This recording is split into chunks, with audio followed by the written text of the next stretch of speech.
Well. Arsenal obviously lost yesterday. Like I said in my video yesterday, that I would save this video for the next day because I figured that it might be really bad, and it was. Arsenal lost 4-1, but we did see a lot of bright spots throughout the game. First, I want to talk about Gabriel Martinelli. What a player. What an absolute player. What a joy to watch. So far, it doesn't look like his injury is serious, but I don't think that he was ever at 100%. I think that he was probably about a month away, but I think that Arteta, the club, were desperate to get the fans on side once again. I think everybody has been waiting for Gabriel Martinelli to return because they know the impact he can have. And I think part of that was to do with not just his ability, but also fan service as well. So my guess is that I don't think that we're going to see him for a little while now, maybe a couple of weeks, let his injury heal, and then we could kind of get back to what we have previously seen with this Arsenal side, at least in the first half, whereby before Martinelli had left, we were right in the thick of the game, and it was a great assist from him uh, within the game that teed up Lacazette for the goal, which is it's good that Lacazette's getting on the score sheet. I'm sure his confidence is low pretty recently with also his kind of goal drought as well. But once obviously Martinelli went off, I mean everything just really went to shits. 3 goals, some really good goals there. Foden being one of my favourite, but it just shows that we need something else. We need something more. And every time I see the likes of Martinelli and Smith Rowe, who also got a chance in the game, play, it just tells me that no manager can fix this. This comes down to you need to build a whole new side all over again from the ground up. And I think the problems that you're having is the problems that I suspected is that the inmates are running the asylum. Because how can someone like Mustafi and a Kolasinac play when both players' contracts run out at the end of the season? You got a Mustafi who is currently in talks with Barcelona to leave in January. Like, Mustafi's gone. Like, why aren't you playing Pablo Mari or even Callum Chambers if you want to rotate the squad? Like, I really don't get it. But it has to be that, with with um with the signing of Barcelona potentially going after Mustafi, I guess maybe Barcelona want to see Mustafi is fit, see how he plays. Not the fact that, of course, they've seen him play. I mean, they've played up against him. I don't know. Does that have something to do with it? I really don't get it, to be honest. And for the first goal, atrocious. Um, just not great at all when it comes to Arsenal. And I don't even want to get into the goalkeeper situation because I've said it time and time again about Runnison. I think he's a average championship goalkeeper at best. And I think yesterday he proved that. Like, even Riyad Mahrez in his interview was wondering, like, couldn't believe it. Like, he thought goalkeeper thought that his shot, he should have got it more into the corner. But I mean, this guy is just not like he makes too many silly mistakes, too many. Like, if that was Leno, everybody would have been talking about Martinez, and Runnison has consistently showed that he is an average goalkeeper and not ready for Arsenal.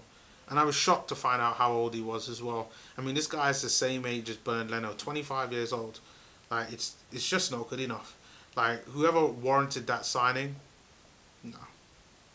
Just, no. Absolutely not. No. You can just tell that this signing was just a favour or a last-minute effort from whatever individuals there that were in the club. I mean, we were better off playing Matt Macy in there as well to see what he could do. It's like, why not give an opportunity to Matt Macy? But nevertheless, Arsenal lose 4-1. But we got Chelsea on Saturday. And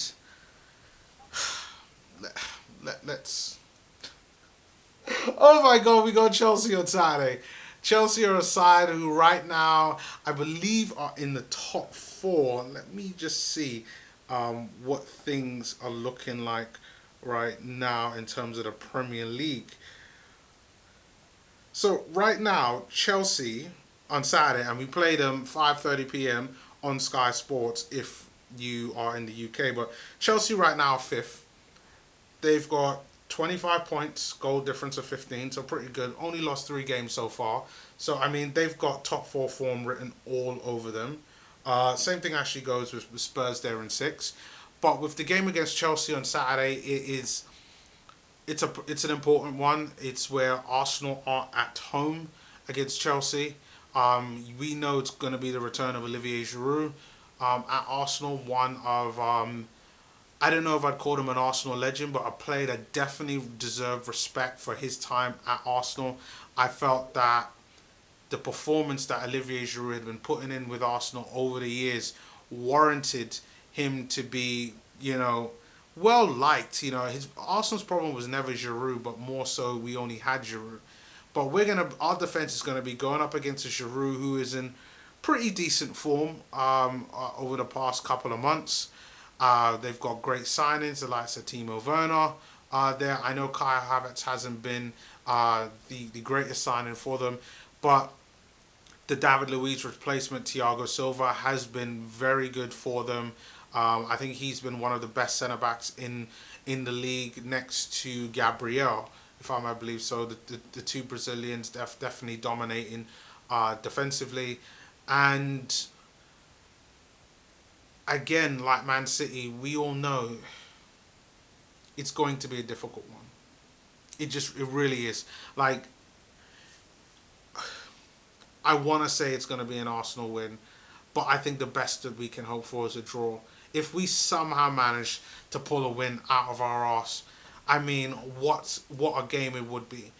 But right now, based on this current form, I don't like to call losses for Arsenal, but it's going to have to be a loss for me.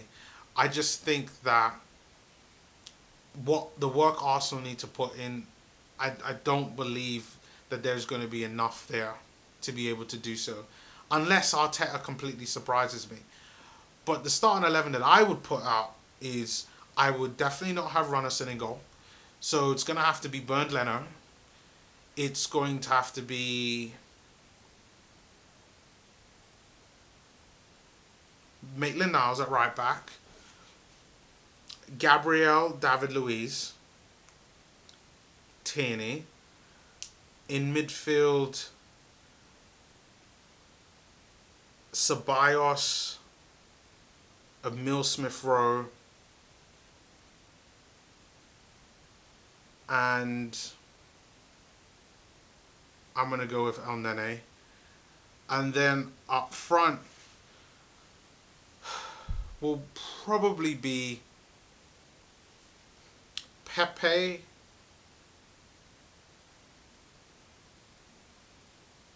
Willian, and Lacazette. That's what I see Arteta going for. In terms of who I would play, I mean, some of the players I would play, I believe, are injured.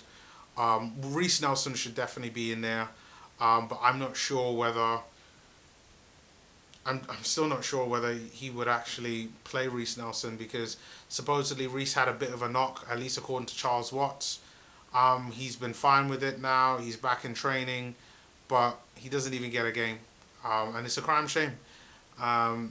So I hope Reiss manages to come on the bench at the very least.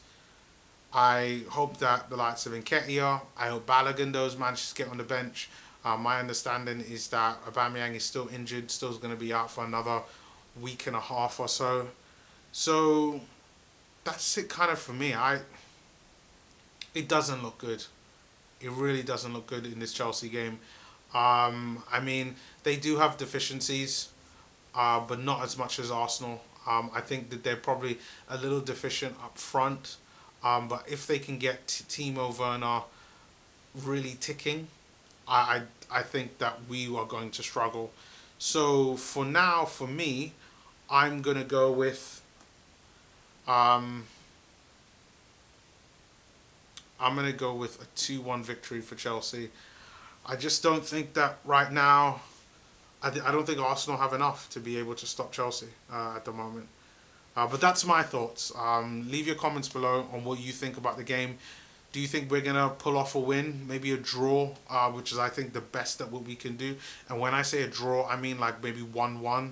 I do think Arsenal we're starting to get the players back whereby we can start to do things. But I think in order for us to see true change, we would need to see more of the youngsters, particularly in the midfield and for me up front.